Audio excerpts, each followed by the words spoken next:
Hi guys, good morning. Om Sai Ram. My friend asked me, can you make video on mental health issue in young generations in US nowadays? I'll make this video in Hindi so our Indian community understands better because that's what I prefer and realize. तो हम सबसे पहले बात करेंगे मैं sorry guys I am not feeling little well हम सबसे पहले बात करेंगे एक तो मैं प्रोफेशनल हूँ नहीं बट जितना भी मैंने देखा है जो भी मेरा खुद का एक्सपीरियंस रहा है मैं वीडियो लंबा पहुँचाऊँगी नहीं कोशिश करूँगी लंबा ना पहुँचे लेकिन हम जिस कल्चर से बिलोंग करते हैं इंडिया एक टाइम था हमारे पेरेंट्स का जहाँ पे सिचुएशंस चीज़ें बहुत अलग थी और जैसे जैसे जनरेशन्स बड़ी टाइम चेंज हुआ समय चेंज हुआ लोगों का तरीका सोचने का देखने का सब बदल गया लेकिन कहीं ना कहीं हमारे पेरेंट्स का जो तरीका है नज़रिया है देखने का बोलने का सोचने का वो वही का वही हुआ कुछ पेरेंट्स का बदला कुछ पेरेंट्स का नहीं बदला तो अभी क्या है कि मैं सबसे पहले तो ये बोलूँगी आई एम सॉरी मैं माफ़ी चाहूँगी दिल से अगर मेरा इरादा किसी को हर्ट करने का नहीं है किसी को चोट पहुँचाने का ना किसी को नीचा गिराने का है सबसे पहले बात तो अगर गलत लगे तो आई एम सॉरी बट मैं जेन्युइनली बात करूँगी जैसे हम कोई भी पेरेंट्स इस दुनिया में ऐसा नहीं है कि जानबूझ के अपने बच्चों के बारे में बुरा चाहेगा अभी पॉइंट ये है कि जिस तरीके से आप बच्चों को समझाते हो ना वो बच्चों के दिमाग पे बहुत गहरी असर करती है चाहे वो अच्छा हो या बुरा हो और ये काफ़ी पेरेंट्स समझ नहीं पाते वो बोलते हैं कि गुस्सा करने से मैं अपने बच्चे को समझाऊंगी तो वो बच्चा समझ जाएगा या समझ जाएगी कोई भी हो आपके पास अभी क्या होता है जैसे कुछ पेरेंट्स हैं कि जब बच्चा छोटा होता है ना तो डांट डांट के उसको समझाते हैं और कुछ पेरेंट्स होते हैं जो प्यार से समझाते हैं जब डांट डांट के समझाते हो तो बच्चा डर के मारे समझ लेता है लेकिन उसके दिमाग पे जो गहरी असर पड़ती है ना वो इनविजिबल है वो आपको तब तक समझ में नहीं आएगी जब तक आपको कुछ उसका अलग तरीके से रिजल्ट नहीं मिलेगा देन पेरेंट्स रियलाइज करते हैं कि मैंने ये क्या करा जैसे अभी फॉर एग्जाम्पल जैसे बच्चा एक एज में आता है जब समझदारी के एज में होता है टीनेजर कह लो शायद जिस तरह से इन्होंने बोला है यंग जनरेशन जैसे हमारे पास एक से ज़्यादा बच्चे हो इवन दो एक बच्चा हो जैसे जब से बच्चा समझदार होने लगता है ना कंपैरिजन शुरू हो जाती है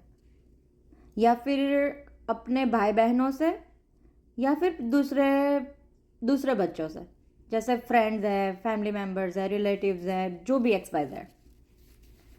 तो पेरेंट्स को लगता है कि हम जब बच्चों में कंपैरिजन करेंगे ना ये मेरा तरीका है कि मैं मेरे बच्चों में कंपैरिजन करूँगी तो शायद उसको समझ में आएगा और वो बदलेगा या बदलेगी लेकिन पेरेंट्स ये रियलाइज़ नहीं कर पाते कि वो बच्चे के दिमाग में बहुत गहरा असर करती है कि मेरे खुद के पेरेंट्स मेरे को नहीं समझ पा रहे हैं तो मैं दुनिया के सामने कैसे ही जाऊं तो वो धीरे धीरे धीरे धीरे करके ना बच्चों के दिमाग पे वो बहुत मुझे नहीं समझ में आता मैं कैसे समझाऊं आप लोगों को लेकिन फिर बच्चा खुद को ना डीमोटिवेट करना शुरू कर देता है खुद को लोगों के नज़रों में जब लोगों के सामने आता है ना तो वो बच्चा खुद को समझता है कि मैं कुछ भी नहीं हूँ और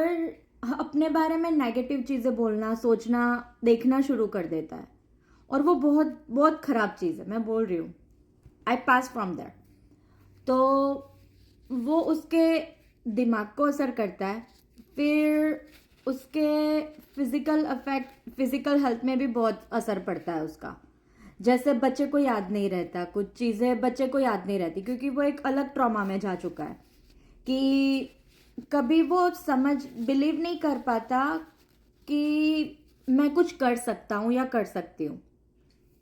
वो कुछ अगर करने की कोशिश भी करे ना तो उसको लगेगा कि नहीं मैं नहीं कर पाऊंगा या मैं नहीं कर पाऊंगी। अगर उसने करा डर के मारे तो वो समझेगा कि शायद मेरे पेरेंट्स ऐसा रिएक्ट करेंगे, ये बोलेंगे वो बोलेंगे, तो वो डर की वजह से ना वो कुछ कर नहीं पाते। अभी एक और चीज़ मैं ऐड करूँगी, जैसे फैमिली में सब अगर बैठे हो तो कुछ पेरेंट्स की आदत होती है कि मजाक मजाक में ना अपने बच्चों के बारे में ना बहुत नेगेटिव चीज़ें बोलते हैं। मजाक मजाक में बोलते हैं कि ओ ये इसका दिमाग नहीं चलता, इसका दिमाग वैसा है, ये मतलब बेवकूफ़ है, इसको तो तुम जो भी दो ना इसको कुछ याद नहीं रहेगा। मतलब ये बच्चे को देखो, जैसे दो बच्चे हैं इधर, ठीक है, तुम फिर सबके सामने उसको बोलोगे कि वो इसमें तो दिमाग ही नहीं है, इसको देखो, इसको देख के कुछ बनो, X Y Z. There was just a simple example guys. तो ये गलत चीज़ है, ओके? क्योंकि आप लोगों को नहीं पता कि आप जो तरीका यूज कर रहे हो ना, वो ये बच्चे के दिमाग में किस तरह से असर करेगा। काफी हमारी जनरेशन, मतलब जो भी टीनेजर्स है ना, ये दिमाग में घुसा घुसा के पेरेंट्स लोग ना, उन लोगों पेरेंट्स ही बनते हैं, कभी कभी तो फ्रेंड्स भी इन्वॉल्व होते हैं, रिलेटिव्स भी इन्वॉल्व कर लो, जो भी इस तरह की चीजें बच्चों के दिमाग में डालते हैं ना, देन वो बच्चा एक लेवल पे आके ना वो सहन नहीं कर पाता और अपनी लाइफ एंड करने के बारे में सोचता है। मैं आज आप लोगों को बोलूंगी, मैंने अभी तक, okay, I am in my 30s, मैं मेरे 30s में हूं, मैंने अभी तक पिछले 17 साल में 5 से 6 दफा सुसाइड करने की कोशिश की है, just because of this mental health issue. मैं ज्यादा डिटेल में नहीं जाऊंगी, लेकिन कुछ लोग होते हैं जो अपने दिमाग को कंट्रोल करना सीख जाते हैं। मेरे पास बहुत लोग आए, बहुत सारे फ्रेंड्स आए, मेल फीमेल्स, बहुत सारे मेरे रिलेशंस भी टूटे। The way people use to treat me, मैंने जिस तरह से लोग मेरे को ट्रीट करते हैं ना, मैंने रोका है वहां पे लोगों को कि मेरे से इस तरह से बात मत करो क्योंकि मुझे नहीं अच्छा लगता है। तो उसी वजह से मेरे रिलेशन भी बहुत टूटे, and I am not regretting about that. मैं बोल रही हूँ, जितने भी अभी तक मेरे रिलेशंस टूटे हैं ना, जो बदतमीजी मेरे साथ कर चुके हैं, जिनको मैंने रोका है, उनके पिछवाड़े में आग लगी पड़ी थी। I don't give a damn about it. मुझे घंटा फर्क नहीं पड़ता कि ऐसे लोग तो चाहिए ही नहीं हम लोगों को, क्योंकि हम लोगों के लाइफ में ऐसे लोग चाहिए जो हमको ना बिना एक्सपेक्टेशंस ऊपर उठाए। और मेरे पास साई की कृपा से मेरे पास 2-3 लोग हैं ऐसे, और काफी है। तो मतलब बैक टू द पॉइंट, कि मैंने खुद को ना मौत के मुंह से उठाया है। कभी कभी लोग आपको जो उठाते हैं ना गाइस, तो वो सुनाते भी है आपको। तो ऐसे लोगों से आपको हमेशा दूर रहना है, क्योंकि जो आपकी मदद करते हैं ना, वो लोग आपको सुनाते हैं कि मैंने तुम्हारी ये मदद की है, तो गाइस वो मदद नहीं होती। अपना दिमाग ओपन रखो, और प्लीज हर कोई बंदा, हर कोई बंदी अपने अपने अपने पर्सनल लाइफ में कहीं ना कहीं किसी ना किसी चीज में गुजरते हैं, एवरीडे फाइट करते हैं। तो ट्राई करो, कोशिश करो, हम कोई परफेक्ट नहीं है, कोशिश करो कि हम किसी और की लाइफ मिजरेबल ना बनाए। That's it. अगर किसी को बुरा लगा हो, I am sorry. Om Sai Ram, stay blessed and be nice. लोगों के साथ अच्छे से बर्ताव करो, बुरा तो ना ही करो। अगर नहीं अच्छा लगता तो बात ही मत करो, लेकिन बुरा मत करो यार, क्योंकि घूम फिर के ना तुम्हारे पास आएगा ही आएगा। क्योंकि भगवान ने तुम लोगों सबको बच्चे दिए हुए हैं, अगर नहीं हुए ना तो फ्यूचर में देंगे, वापसी में आएगा, खुद पे भी आएगा।